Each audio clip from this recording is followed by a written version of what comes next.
We're here to talk about her book, but I wonder whether we could just talk about your life as a foreign correspondent, just briefly. You've been a foreign correspondent for 30 years? A little more than 30 years, yes. Yeah, and how did this happen? Yes. Can I begin by repeating what I said at the first panel yesterday, is that I had said that anyone who comes to Pakistan never comes to Pakistan once. They always come back. And even though I have been now a foreign correspondent for the BBC for actually about 40 years, when people ask me about the places where I've lived, I always say that Pakistan is still among the, if not the most hospitable country that I've ever had the pleasure, the gift of living in.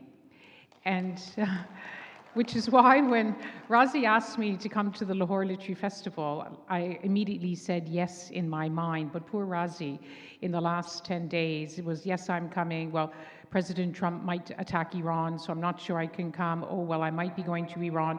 Well, there might be talks in Istanbul. And he was very patient and very understandable, and that's why the schedule kept changing, and why poor Roger was dragged in at the last minute to do this book launch. But it's also a measure of the kindness of people. And I say this joke, but it's not really a joke, and I said it again here to some people who've just come to Pakistan, is I say, you know, when you go to places that people, when you call up friends and they say, oh, when did you get here? But in Pakistan, when they ask you, there's a little bit of menace in it, because what they're really asking you is, so from the minute you came down the steps of that plane and your foot touched the tarmac, how much time passed before you picked up the phone and called me? And of course, if it's anything more than a few hours, there are questions to be asked with consequences about why it took you so long with our friendship of decades to call me when you came to Pakistan. And I joke about it, but it is really the kindness. And I'm speaking with Roger now because this is your first time in Pakistan. Yes, and he was saying yes. So it was, and for me, I came to Pakistan in 1988, and those of you here know that was a completely different world. There was the Soviet occupation of Afghanistan, which was just coming to an end. We still lived in something called the Cold War. I arrived just after General Zia died in a mysterious plane crash. Benazir Bhutto came back. You'll remember those heady days. Maybe we have a little bit of sadness about them because they were so full of optimism that this was going to be a new time in Pakistan.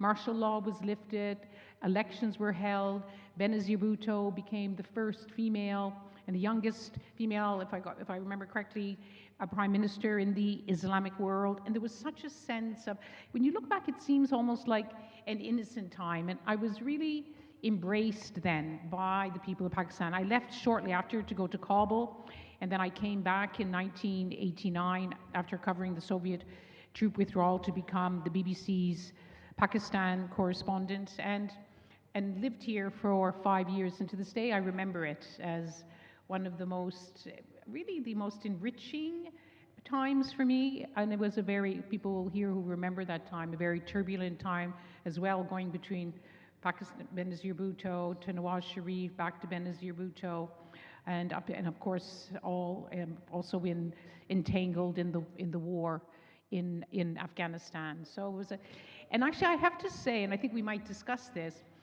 Pakistan was the country that began to teach me as a journalist how hard it is to find something called facts, F-A-C-T-S, because I'd go to Benazir Bhutto and say, well, what did you do on the day of the rally? And I realized that the who, what, when, where, why of journalism, I'd get different answers. So Nawaz Sharif and Benazir Bhutto couldn't agree when it happened, why it happened, how many people and I'd be completely puzzled and trying to add things up and realizing, my goodness, the search for the truth.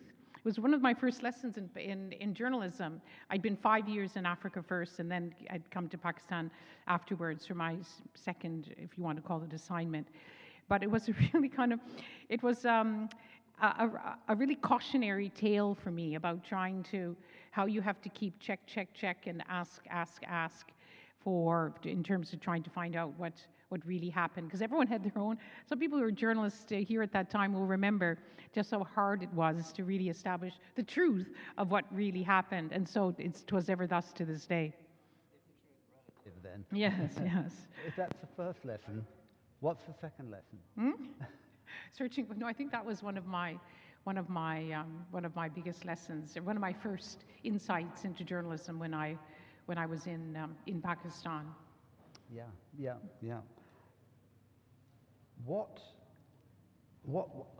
I'm quite fascinated by the job. I mean, you're on the job all the time. 24/7. I suppose you're occasionally allowed out for a vacation, but Yes, probably not very, yes. because something will flare up. Yes. What is the life of a correspondent? How do you manage it? Well, I think any of I think there's some other journalists here. My good friend Ahmed Rashid, where is he? I think he just came in. Ahmed, yes, hello, Ahmed. Anyone here who's, and I think my colleague Farhat is here. Where's Farhat? There's Farhat.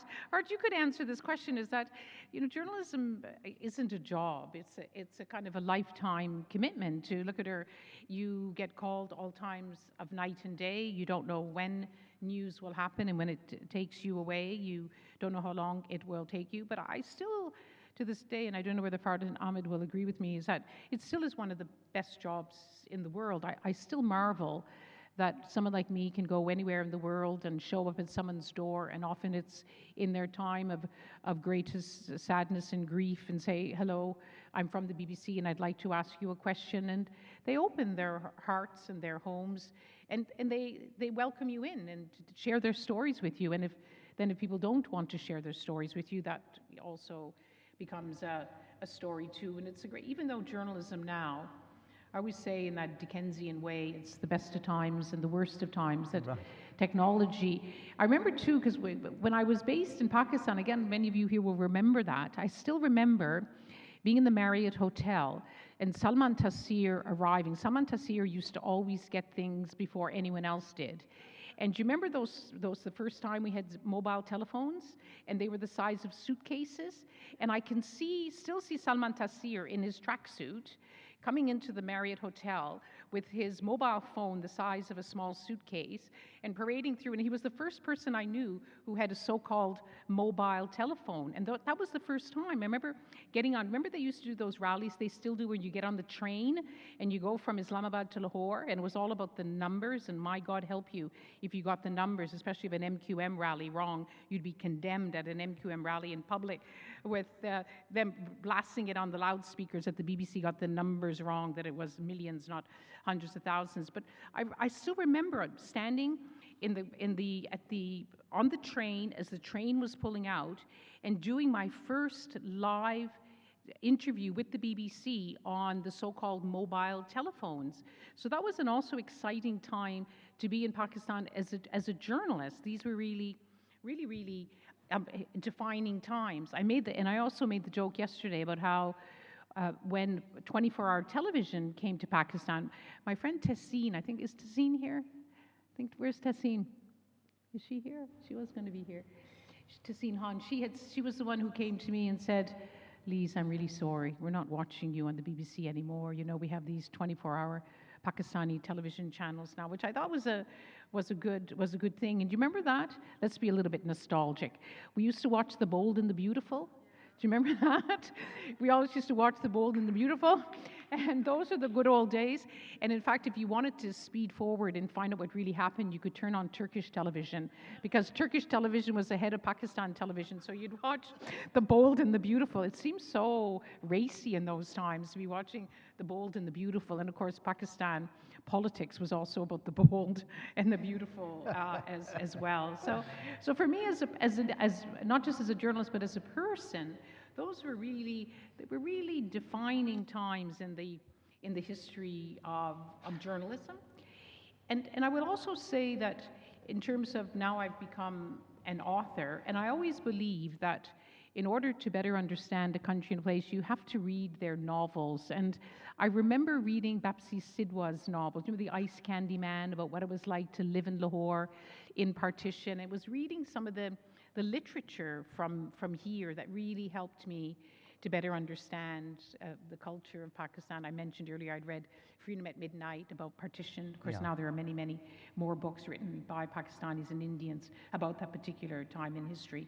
But it really did help me, along with my interactions with Pakistanis, to understand, then they used to call us the Gauri, the Gauris, the white girls in Pakistan. But they were very, very, very, very, very, very, very exciting times. They were historic times, but they were also very personally gratifying times to be here. Is it an advantage or a disadvantage being a woman?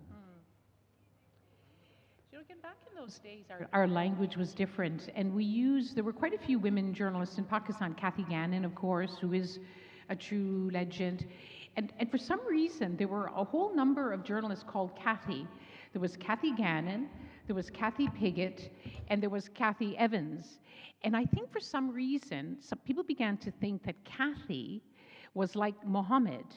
And so if you were a white Western journalist, that you had Kathy somewhere in your name. And I remember calling up the press officer for one of the the Afghan parties, when they called up, and I said, "Oh, hello, this is Lyse Doucet calling," and they said, "Lyse Kathy?" And I said, no, we're not all called Kathy. It's just that there are 3 Kathys who are now here. And they had this expression, I don't know whether it sounds insulting now, but they used to consider us Gauri, the white Western journalist, as being in a separate category, that we were like a third gender. So we weren't treated like the men, but we also weren't treated like the women. But of course, there were a lot of really, really feisty female Pakistani journalists. Mariana Babar. I don't know, is Mariana still working as a journalist? They were really, really, really strong journalists. But there was also we were not treated like the men and not treated like the woman, given a special character. And there were definitely more advantages than disadvantages. And I also found too that there was a certain kind of pragmatism. There was this in my book, there's a picture of this particular trip where I was in the Islamabad office, and those were the days where, remember, we had landlines, which are stuck to the wall, and if you try to take your landline with you now, you'll bring down the wall of your house. So I was in the BBC Islamabad office on Nazimuddin Road, and the telephone rang, and I picked it up, and I said, BBC Pakistan office, and it was the press officer for the Haqqani network, the Afghan, they later became on the terrorism watch list. But so they called in, this was 1991. Ancient history, I know. And they said, "Oh, we've made this major military victory. We've just taken the eastern city of Khost in Afghanistan." And I said, "Yes, we heard the news, very important news." And the guy on the other end of the landline said, "Great, we would like the BBC to come." And I said, "Yeah, we would like to come too." And he goes, "Okay, so who will be coming?" And I said, "Well, I'll be coming." And there was a pause on the end of the line, and he goes, "Oh, we want the BBC to come, but we can't have women coming with us." And, in a split second, thinking I wasn't on my feet, I said, "Okay." I said, "Well, I'll come as the BBC, but I'll dress like a man."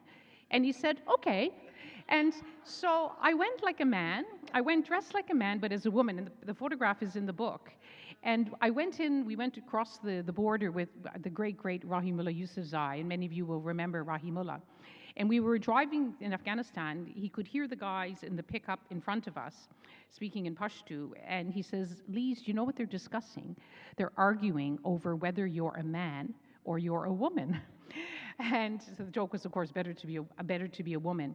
But when the moment came for the photograph with Jalaluddin Haqqani with his long beard, and the photograph is in the book, there I was, dressed like a man with the pakul hat and the shalwar kameez, but they knew I was a woman, so I got the seat right next to Commander Haqqani, because I was given all of the respect. The Quran has said that you have to give respect and protect women, so there I was in the best seat in the press conference, but of course dressed like a man, so I fit in and didn't embarrass everyone. And I always, it is, as we talk about Afghanistan in this way, but in some ways in Pakistan too, about hospitality over ideology.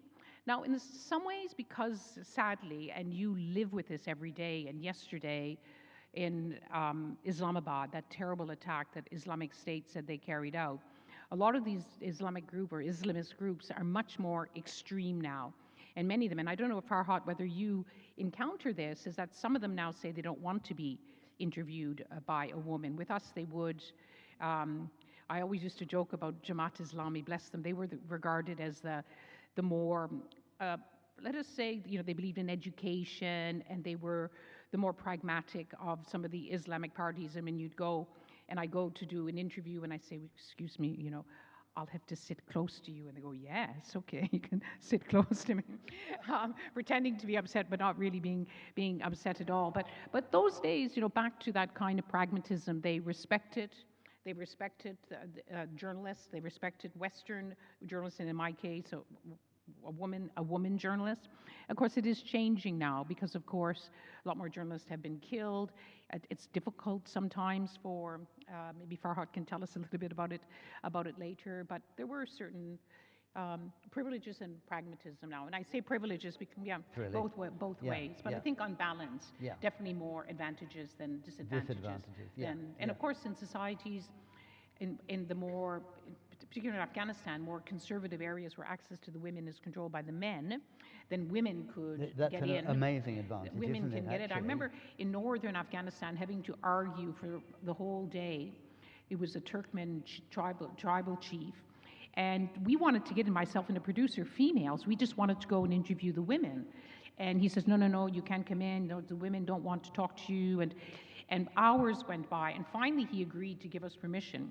And then when you met the women, you understood why the men didn't want you to talk to them, because they were so intelligent, so full of energy, so dynamic, and they really wanted to talk to outsiders. And you realize that why the men kept them inside, because the men found them threatening. Really, you can walk through a magic door, yes, which male journalists can't. Yes, really. yes. And the story of people who are effectively silenced by a male-dominated culture.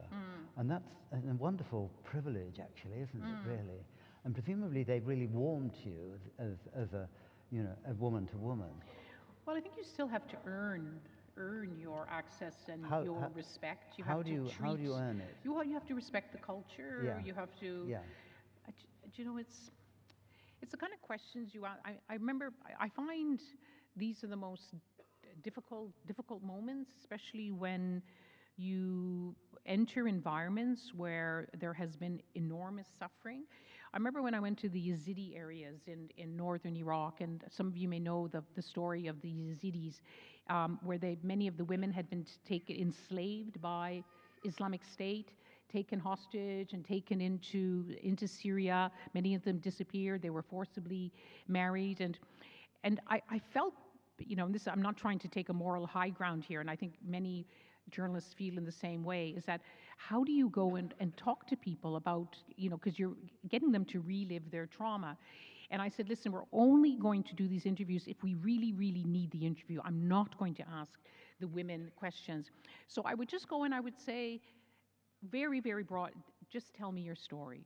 What would you like to tell me? And in the case of the Yazidi women, they wanted their story to be told because they wanted, I've never met a population who they would almost to a person say, either you have to come and protect us here, or you have to take us all out and give us all visas because we feel so vulnerable here with Islamic State still lurking, with Islamic State right across the border. And so they would tell their stories in great detail. But then of course, how many stories can you tell to journalists? And they told them to both male and female. And when you don't get results, it's sometimes really humbling that when people believe in the power of journalists and by simply sharing their story that something will happen. And then nothing happens when policies don't change, when no aid comes at all. And there's a profoundly painful documentary about Nadia Murad. Some of you may have heard of her. She won the Nobel Peace Prize. She lost dozens of her family members. She was raped repeatedly. And she became a campaigner. She worked with Amal Clooney to get the plight of the Yazidis. They have successfully brought some Islamic State commanders. They've convicted them in Germany. But when they did that documentary, it was so horrible to watch because she would go to one interview after another with Western journalists and also non-Western journalists, but they kept asking her the same story for her to relive the rape.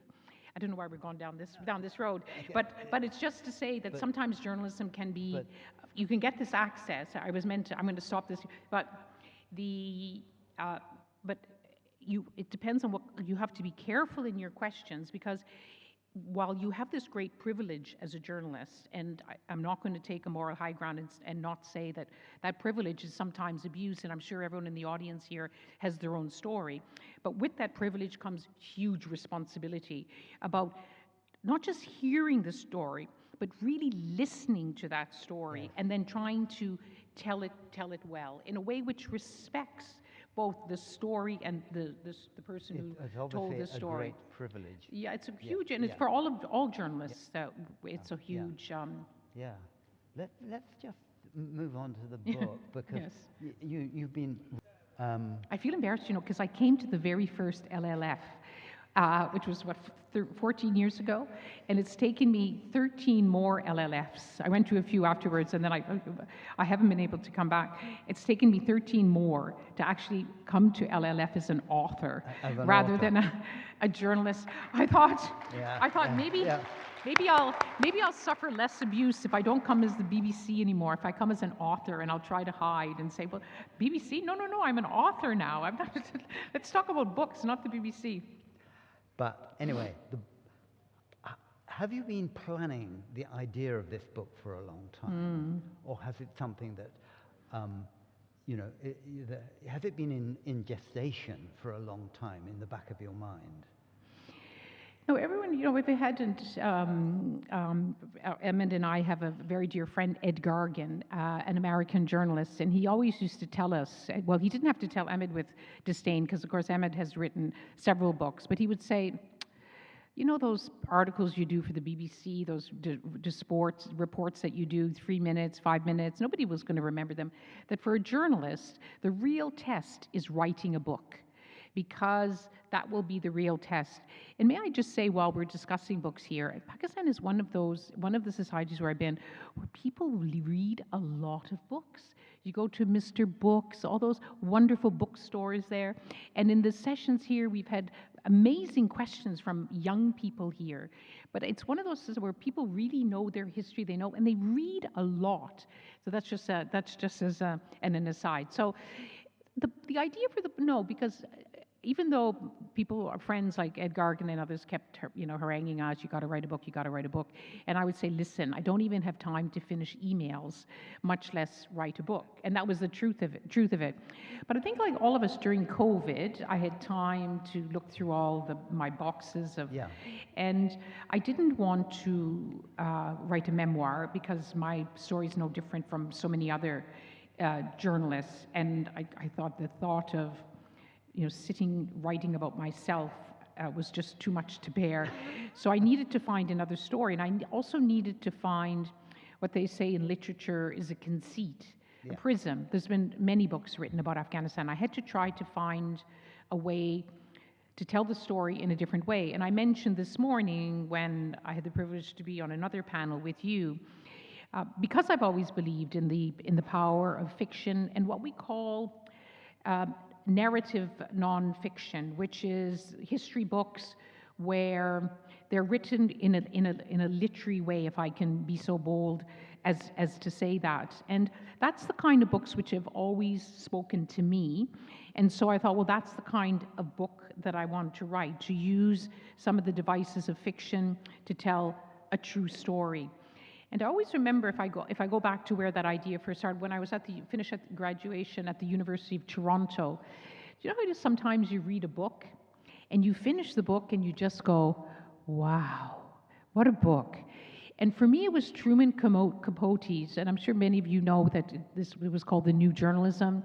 He wrote a book, In Cold Blood, and it was the first time where I'd read a book which, again took a real life story, a murder, and he wrote it like a novel.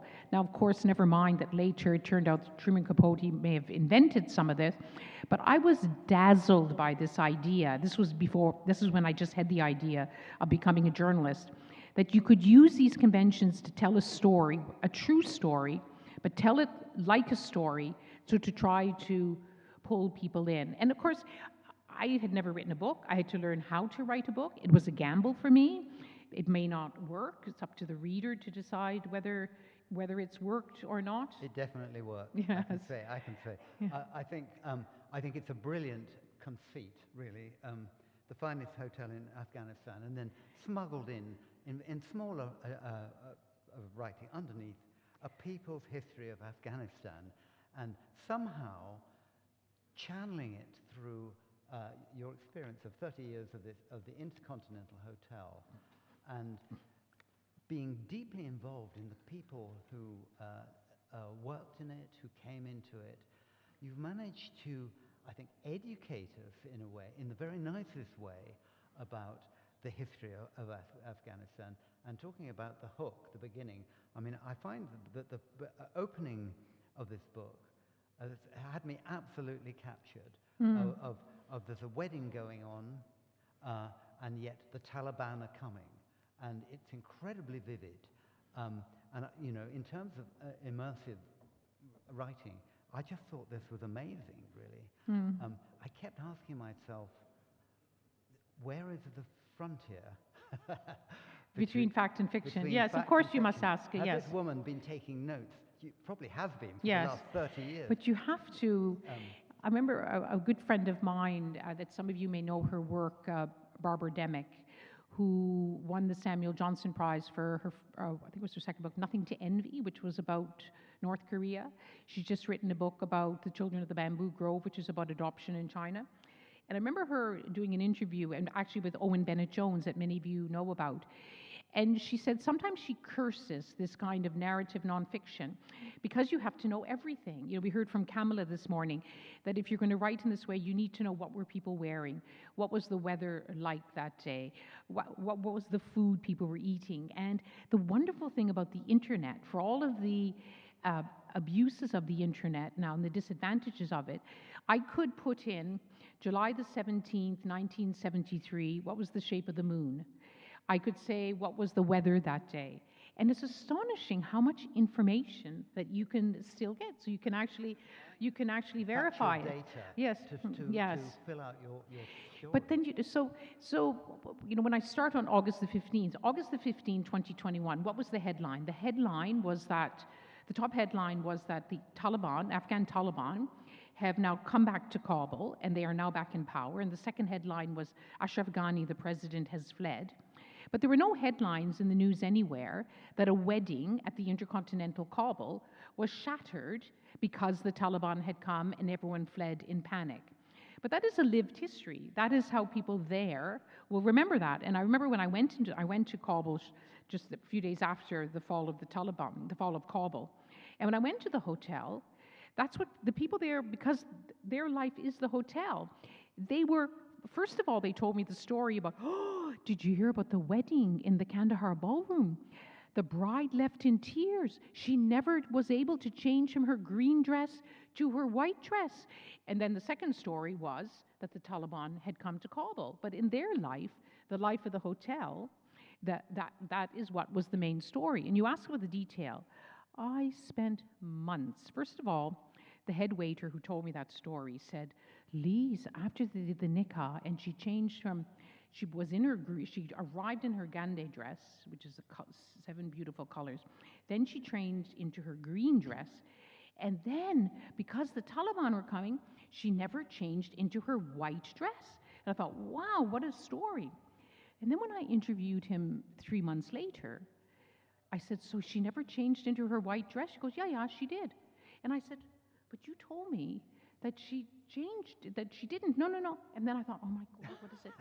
Then I had to try to track down someone else. So I tracked down, it took weeks and weeks to find the DJ, a female DJ, who was spinning the discs that day. And I said to her, so did you see the bride? Did she wear the white dress? Did she? And the number of people, the amount of time I had to spend verifying, because it was such a crucial day. And you know, in Pakistan, in weddings, if she didn't wear the white dress, like, oh my God, really?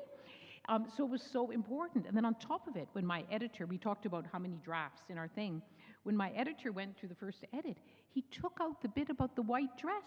Oh. I said, no, Rowan, that's the most important detail. I said, you don't understand. That is the whole point of August the 15th. She didn't wear the white dress. It was upstairs. And I said, so it's that sort of thing. It really drove me. Yeah. But, you know, and so then I had to get someone to sneak in when the Taliban were, to get the bill out to what did they actually order, you know, what kind of food they eat, how much they paid for it. Yeah. Because, you know, facts, and I couldn't make it up. Yeah, yeah, so, yeah. And did they dance, and what kind of music did they have, and was it Ariana Saeed, was it Ahmed Zahir, and what did... So, I mean, I'm sure it's some, you know, I mentioned this morning that, you know, at a certain point you have to just say, well, there's a 80 to 90% possibility it happened, but I had to make sure that all the details of that day were correct, which is why it took me 5 years to write the book. Well, I'm not surprised. Yes. So you use all your forensic... yes, insofar as it's possible, yes. And then you can also check... Yes. So in fact, one of the head waiters at the Bahara restaurant remembered when Ziaul Haq stayed at the hotel. I said, really? Ziaul Haq came to the hotel? Yes, he stayed there. And thank goodness for the internet, I could type in Ziaul Haq when did he visit Kabul, and I could find out the day that he visited Kabul, and it was the same day that the head waiter remembered that Ziaul Haq had come to the hotel. Yeah. You know, and I write in the book that I've often, you know, I mean, it's worked a lot in Afghanistan, but I've always marveled at Afghans' memory. And the only way I can understand it is that maybe when you live in a society, in Afghanistan, of course, has lived through 4 decades of war, when so much is taken away from you, that you hold on to whatever you can hold on to. And so what they can only control really is what's in their head. So their memories, you know, of course, stories get changed in the telling and the retelling. People embellish stories. As I mentioned earlier, people have different perspectives on what really happened. But you know, we would sit down and speak to Hazrat, who's the 70-something-old who worked at the hotel from the very first days when it was a proper intercontinental hotel before the luxury chain pulled out when the Soviet troops came in. And he would recount in detail about his memories of the hotel. And my Afghan colleague and I would leave him and we would say, my God, Hazrat remembers things that happened 40 years ago. We can't remember what we had for lunch yesterday. But for example, the stories he told, and people often say that Afghans, and in some ways Pakistan, which is such now a rich and growing tradition of literature and storytelling from Pakistan, is the kind of the stories that people remember. And the first time that I met Hazrat, 70-something, he was so proud. And he was, you know, he would tell anyone who would listen, and sometimes even if you didn't want to listen, that he was a proper intercontinental waiter, and that he had been trained by the real intercontinental chain. And every time the hotel changed ownership, because what after the hotel became a government-owned hotel, whoever ruled in Afghanistan set the rules at the Intercontinental Hotel. So it went from a hotel controlled by the royals, then to the controlled by the communists, then it was controlled by warlords, then it was controlled by the Taliban. But this Hazrat was there with every change in the ownership and the management of the hotels.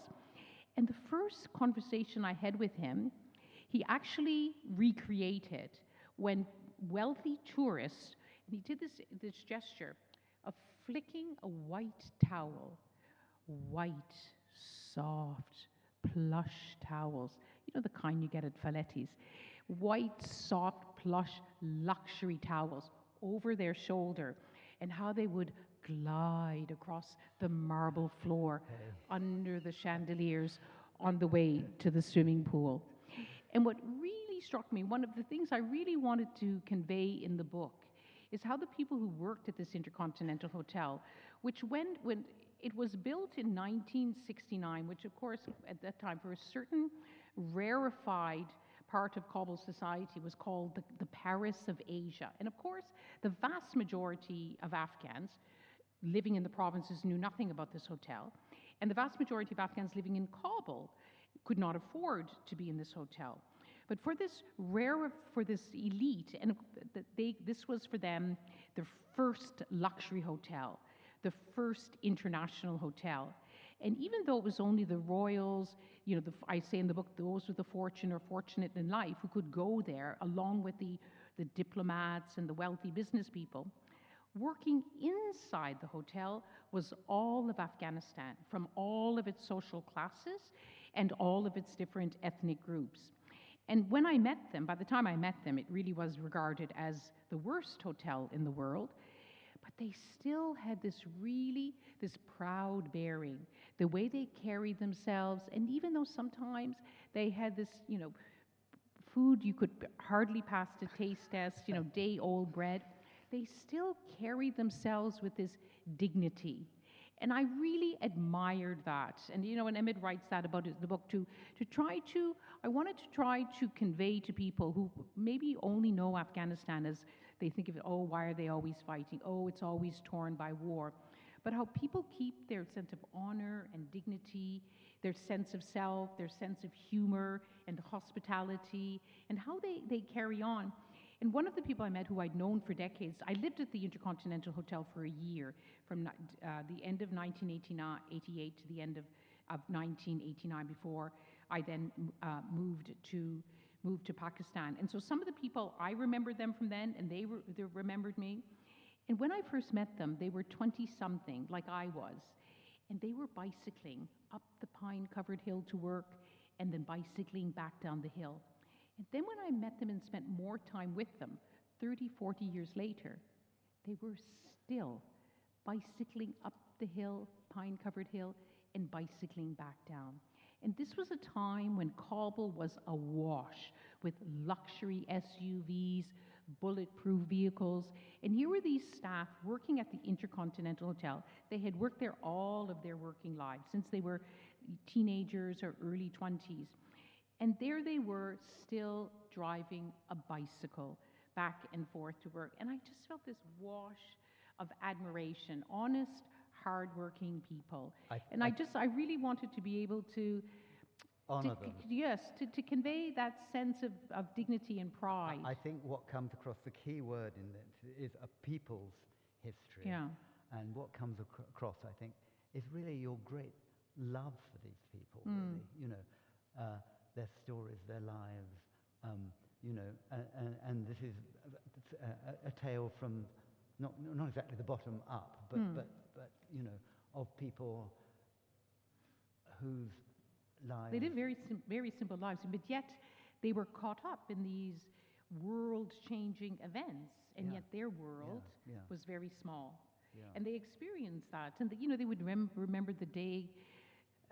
The day that Kabul fell from the warlords, the Mujahideen, to the Taliban. Their remembrance of that day is Ahmed Shah Massoud coming to the penthouse of the hotel and looking out with the binoculars to see where the Taliban were advancing. This was 1996. And they remember coming and serving him a cup of tea. So while, the ground is shifting beneath the feet, Kabul is about to fall, the Taliban are taking over. If you're working at the Intercontinental Kabul, you're just focused on serving the commander a proper cup of tea. You're about showing hospitality. That's their world. It sounds like it's trying to serve an extra drink to somebody on the Titanic. Yes. But just going back to their memory, their power of memory, is this tied up with this oral tradition of storytelling, and really having a level of kind of retention which we've exported to all these little devices that we have, but which they didn't have, and that they just remembered so much more detail than we would, given our very technologically, dependent world that we have for recording stuff. Isn't that many of the people in the book they don't have much formal education. Abida, the first female chef, can't write, can't read, but she's got this amazing memory, and of course her superpower is in her hands. She can cook brilliantly. That's why she got the job as the first female chef. She can sew, and she can do these kamak, the embroidery. I don't know what they call it in Pakistan, telling stories through the embroidery, the kind of the motives you create. So you're not able to write words, but you can write stories with the stitches, and it takes a huge amount of skill. And so that was her superpower is Abida. And you really valued that. It seems to me you really valued, and you really understood that, and they obviously understood that you understood the value of what. Well, they had to, for them it was a bit risky, and there were people who didn't want to be in the book because they worried that bear in mind that when I started to research the book, the Taliban were advancing, and many of them were in provinces right next to. Is everyone okay? Next to Afghanistan, and so they. Did you have to run the content past the? I did. I ran all the stories past them. Were you okay to say that? And sometimes I took the extra, instead of saying, this person said, Muhammad Agha said this, or Amanullah said this, I would say, the staff You make it said anonymous. this. Yes. And sometimes I inserted myself so that the Taliban wouldn't say, well, who told Lyse Doucet these stories? I made it very clear that the stories, when suicide bombers came to the hotel and took over the hotel management, the Fedayeen, in 2021, I made clear that they had told me the stories rather than telling some of the young Afghan staff, so there'd be no kind of repercussions so you repercussions for the work staff. Through all your correspondence training to get everything as right as possible, respecting the privacy or the security of the people that you're talking to. So this obviously was part of a very, very long process. And so we're looking at the gestation of a book over how many years? 5 years? Yes. So I signed the book contract in February 2021 when I was in Kabul. Yes. And of course, as a journalist, every year after that, there was a major war. August 2021, Kabul fell to the Taliban. February 2022, full-scale Russian invasion of Ukraine. 2023, October 7th, is the horrific Gaza war begins. And then the next year, there's the Sudan war, and then all of the wars. And of course, my job is to cover those major wars, so I couldn't be at home working, working on the book. So that's also another reason why. Right. After the book was finished, I went out for dinner with my long-suffering editor and his partner, and I said, so tell me what was Rowan really like when he was waiting for this book? And do you remember that momentous day of February the 23rd at 2022? And I'm sure people in Pakistan were across this, because it's very much a society where people do follow the news, because often it affects you so much. And that was the full-scale Russian invasion of Ukraine. And I think people in capitals the world over woke up with a sense of dread that the unthinkable had happened, that in our time, that a member of the UN Security Council had invaded another country with the intention of occupying that country. And of course, I was in Kyiv then, and even there was disbelief that this had actually happened. So my editor, Rowan, in London, woke up to this news, and like everyone, he was so alarmed. And his partner looked at him and said, Rowan, what's the matter? And Rowan looks up and looks at him and says, Lyse is never going to finish that book, is she?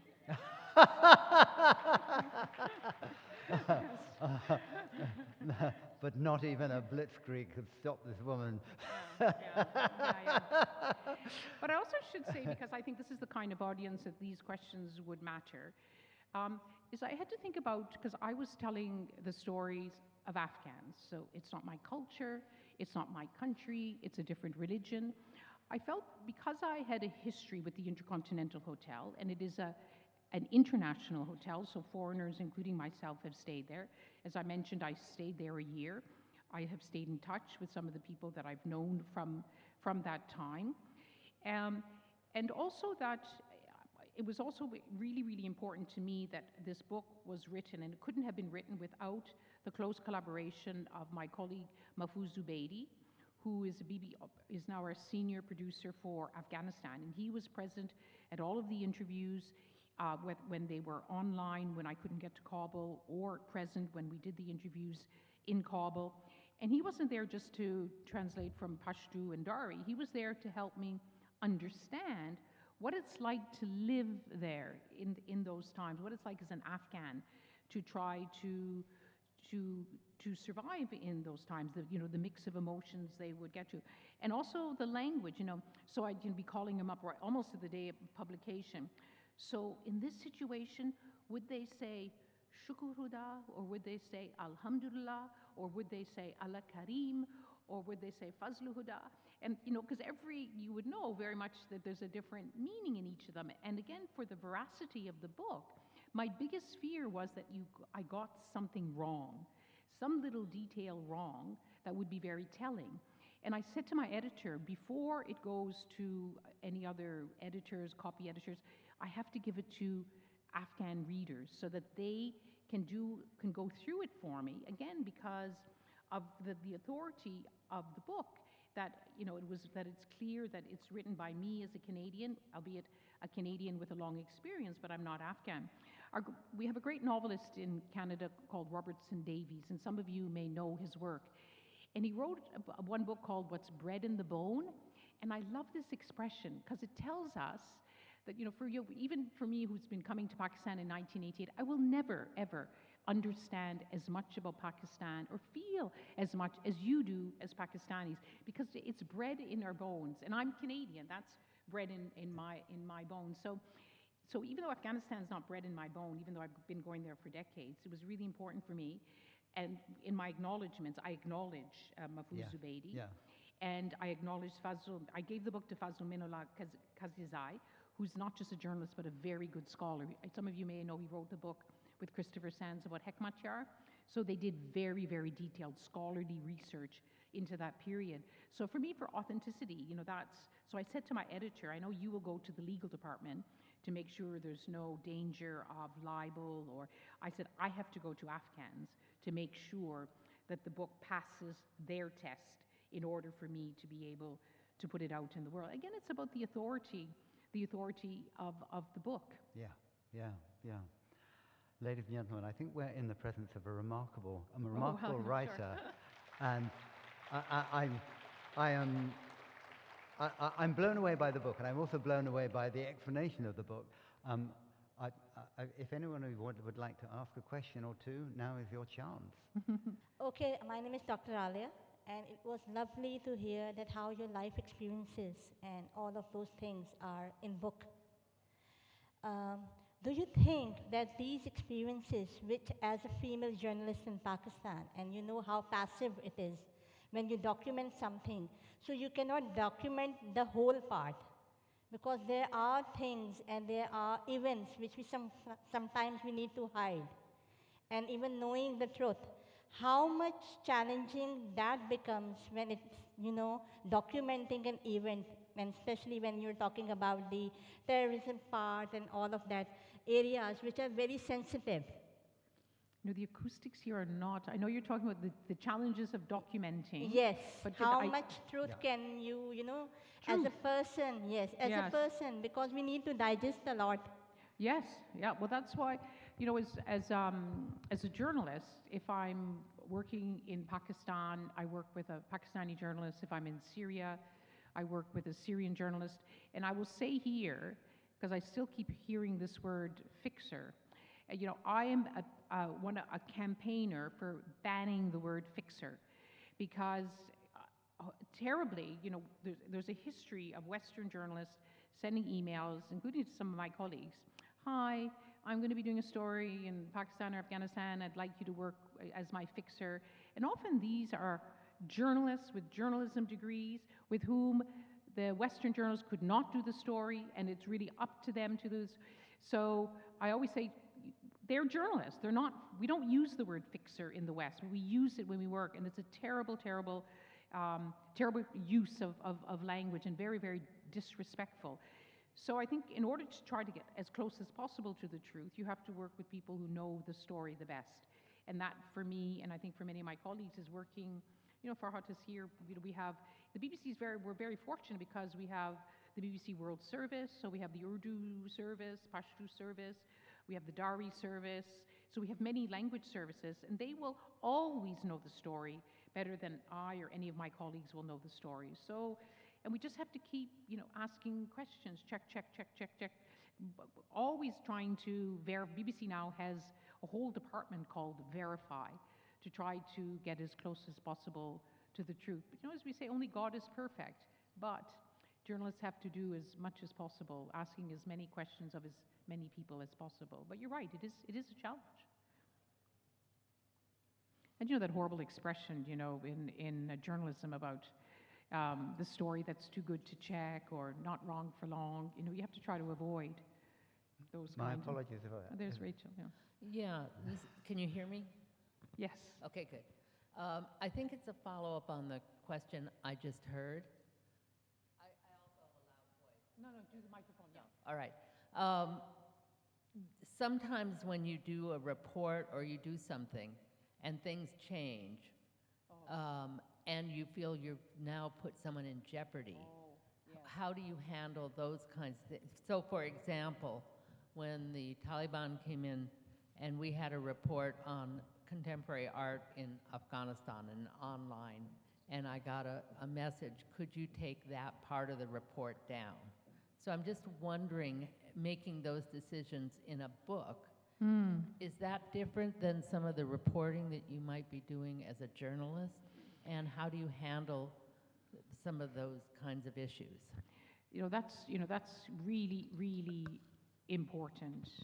It matters more than anything else, which is why, Roger asks me about, did they run everything past? So, I would say, is it okay to tell this story, what you said about the Taliban? Is it okay? And with my Afghan colleague, we went through very carefully what are the possible repercussions, if there are repercussions. And,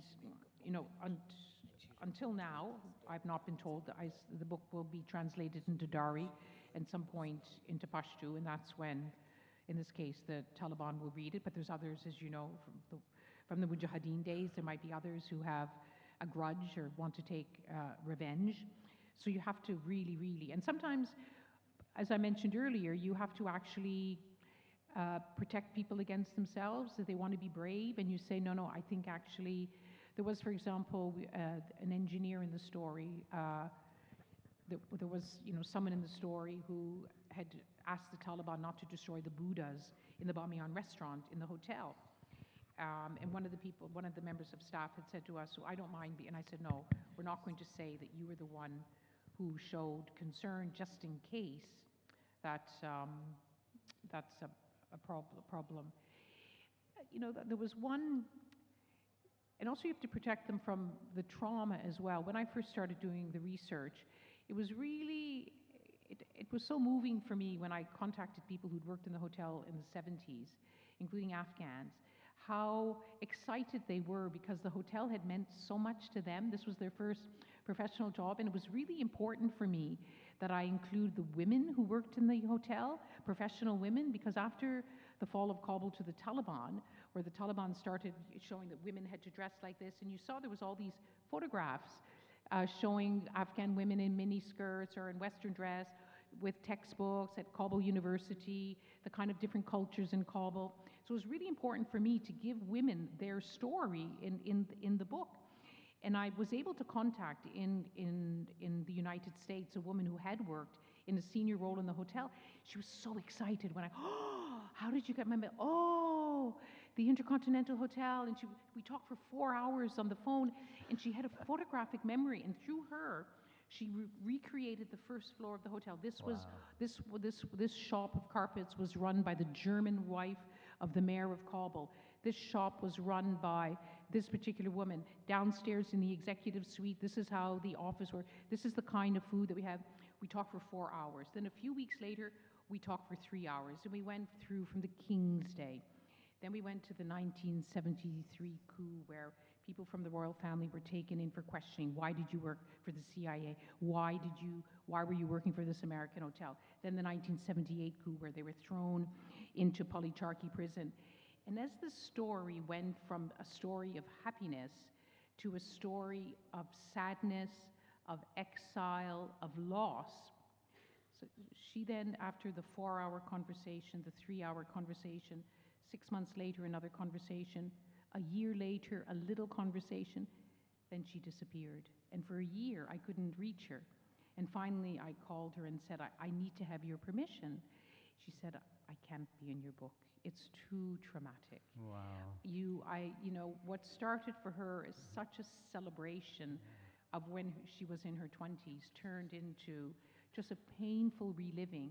And she said, please don't use, and of course, I was faithful to that. So we have to remember that. I'm crying already. Oh, okay. Yeah. I'll just tell you one story, which was the saddest for me. There was one person in the book who I really, really wanted to be in the book, and his name was Kudus. And he had walked through the doors of the hotel September 9th, 1969. Well, the party to open it was September 7th to the 10th, and he was a junior tailor. And by the time I met him, he was a waiter with a black bow tie and a black jacket. And he had this small little mustache, and he looked like an Afghan Peter Sellers. And like all Afghans, when you meet them, there's always a joke tugging at their cheeks. So you know they're going to tell you something funny, and you start laughing. And so and he was still driving his bicycle to work. And we teased him, we cajoled him, we bought him a cake, come on, Kudus, you have to be in the book. And then finally, after pretending for weeks, he goes, no, I can't be in your book. And we found out that he was from Wardak, and the Taliban were advancing in Wardak. And so he didn't want to be part of the book. So every time I'd go to the hotel, I would tease him, and he would pretend to run away from me. And Kudus never made it into the book because he feared that telling the story would have consequences. And then last April, I got the saddest of stories, that Kudus had been killed. And he was killed on his bicycle as he was bicycling home from work. And I just thought, and there's a picture of him in the book where he's sitting on an armchair in the lobby, and he looks as though he's the king of the Intercontinental. And in some ways, he was the king of the Intercontinental. And his last day, he would say, the Intercontinental Kabul is the most beautiful hotel in the world. Of course, never mind, it was the only hotel that Kudus had ever been in. But he kept saying, it's the most beautiful hotel in the world. And I just, again, I was really, that when places become, Miss Lehana, it's like your own home. And I would say to my Afghan colleague Mahfouz, and I said, do you think they're saying that to me because they think that's what Lyse would like to hear, that the hotel is like our home? And, he said, no, they really mean it. And, for those of you who do buy the book and read the book, there are, the sad stories. They had to live through the suicide bombings. They survived, but so many hotel staff died in the suicide bombings, and how painful it was when those suicide bombers or would-be suicide bombers came to the hotel in August of 2021 and would look around and say, oh, wow, I wish I had blown up this hotel. And the staff who had lost loved ones in those suicide attacks, you could just feel them, shrinking inside themselves. And you had this collision in the hotel between the young boys who had grown up under American bombs and who had grown up hating the Americans, and the young boys and girls who had grown up in a Kabul where there was international engagement, where you had the American University of Kabul, where they aspired to keep their Afghan culture, but perhaps to have an education. And you had the collision of the two sides of the Afghan war right in the lobby. In the hotel. Right in the lobby. The hotel is really, you're telling the story, what you're doing, you're telling the story of Afghanistan through the medium of this one place. And it is a quite wonderful way of bringing together the history of a place that we can all understand. And, I really salute what you've done. I find it very heartwarming to read. And I'm sure, I would like on behalf of all of us to thank Lyse very much. But But I also have to say that my interest in hotels really began in Pakistan. We drove by the Pearl Continental when I drove in from the airport the other day. It was like 4 in the morning, and I saw the PC, and I had this wash of nostalgia, because you remember when there weren't that many restaurants. Everything happened in the Pearl Continental, in the Avari Hotel. So much of social life, whether it was weddings or receptions, were about the hotels, and the hotels became part of the social life. So I had this wash of this great nostalgia of all the times. When you go into a hotel, you start trying to tell its story. Yes, yes. Yeah, I don't know what the finest hotel in Pakistan would be, but you'd have to decide whether it's an Avari Hotel, a Pearl Continental, or Serena. Yeah. No, Lyse, thank you for that wonderful depiction of what goes on in Kabul. You were really marvelous. I mean, two questions. The first is, how do you see the future? What can you say about the future that is even vaguely optimistic, given what is going on in Afghanistan? And secondly, I mean, are you going to write a similar book on the Middle East that is also an area of great love by you? People's history or something like that. Because clearly people are looking at you for that kind of book. No. The Palestinians, No. and the agony and the ecstasy in the Middle East. But tell us what you think of the future. Afghans, I don't know, do Pakistanis say this as well? Afghans used to say that, I know the Russians, a lot of cultures have it, that hope is always the last to die. And Afghans used to say it. I remember my colleague Bilal Sarawi, it was more than a year before Kabul fell to the Taliban, and he said, Lyse, hope has already died. Because he said, when we leave our friends, we never say, see you. He said, we never say that, or, see you tomorrow, or because he said we didn't know whether we would see them tomorrow. And maybe in certain cultures that seems like an exaggeration, but it wasn't. It was a reflection on the reality that the line between life and death was measured in minutes, in decisions about whether you took this street or that street, whether you went to that restaurant or this restaurant. And that was the time where there were the sticky bombs in Kabul, which were put on the vehicles in the rush hour, and there were so many people who had been assassinated. And yet, I always feel that to hope is to be human, and that we can't give up on hope, because hope and humor are what really keeps us alive and keeps us something to wake up in the day. And if we don't, I mean, how do we get through the day if we don't have hope that we'll reach the end of the day, that there's something better at the end? I think it's a very, very human emotion. But having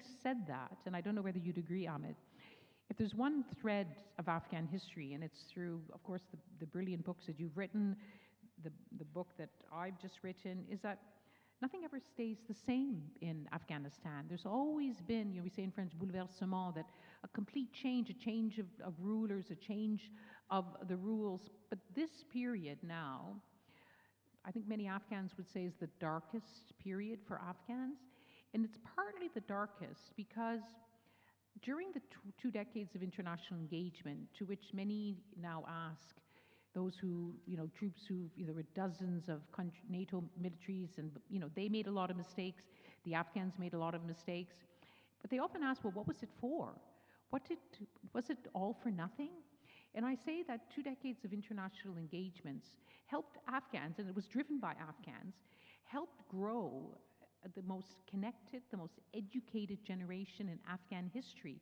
Afghan girls and boys dreamed bigger than ever before. Girls could dream about being president, being an engineer, being a member of parliament. And my colleague and friend Christina Lamb said that when she went to Kabul after it fell in 2021, one young girl said to her, why did you let us dream? It would have been better if we didn't dream, because now it's so painful, because our dreams have died. And yet Malala Yousafzai keeps saying that the girls who are still reading books, which is an act of resistance, they are the girls who grew up understanding they have a right to be educated. Under Islam, of course, it's not a Western concept. which is what all the Islamic scholars who go to Kabul say to the Taliban leadership. And many Taliban say this as well. Many Taliban leaders say this as well, including the Haqqanis. Girls have their rights under Islam. Women have the right to be educated. And at some point, I don't know whether you think, at some point it will change in Kabul. But when it will happen, how it will happen, we just don't know. But I think now the fear is that if there's, let's say, another 5 years, then a generation of girls will grow up thinking it's normal that they just stay in the house, because the Taliban say, you know, quoting the Quran, that we must protect you, you shouldn't leave the house, and that women don't go out and work and women aren't educated. And even more, that a generation of boys grows up thinking it's normal for all of the women folk in their home to stay in the home, not to be educated, not to work outside the home. And I think for people in Pakistan, this is something really to worry about, if that kind of a culture is being created next door. And there's been so much attention to the absence of education for girls, but many remind us, what about the education for boys? What kind of an education are they getting? Or are they all in the madrasas that unfortunately Pakistan has had to deal with? You remember during Musharraf's time, where they talked about limiting the number of madrasas, and now they, you know, have, and some madrasas do have good education. They give, you know, all of the subjects that should be in normal schools, but some of them, as you know, Pakistan, Afghanistan, many places in the world, don't give that kind of education. But I think, you know, as a Canadian, I say I don't have the privilege to give up on hope for Afghans, because none of us, if we give up on hope, then we give up on believing that it can be different. And if we give up hope, then in some way we deprive Afghans of agency too, because they want to hear from us, because in some way we all have to help them going forward, help them help themselves, because there's not going to be any major international intervention again. This will have to come from within Afghan society and from within the Taliban. So it does look dark, and there's not much, but I think we still have to hold on to hope. On that note, I think we should end and give Lyse another big clap. That was so good, so interesting. I think we all feel a bit humbled. And thank you for listening.